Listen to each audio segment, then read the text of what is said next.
நல்லவனுக்கு நல்லது செய்யறதுல வெறும் ஆசைதான் இருக்கும். கெட்டவனுக்கு கெட்டது செய்யறதுல பேராசை இருக்கும். என்னைக்கும் ஆசைக்கும் பேராசைக்கும் நடக்கிற பொருளை ஜெயிக்கிறது பேராசை. என்ன நினைத்தாலும் தீமைதான் வெல்லும். எவன் தடுத்தாலும் மனித உருவத்தில் அலங்கிடும் மிருகம். மனித மிருகங்களுக்கு ஒரு கடவுள் தான்.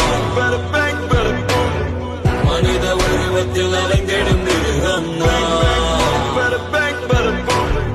மனித மிருகங்களுக்கு ஒரு கடவுள் தான். வெளிச்சத்துல இருக்கிறவன் தாண்டா இருட்டை பார்த்து பயப்படுவான். நான் இருட்டிலேயே வாழ்றவன்.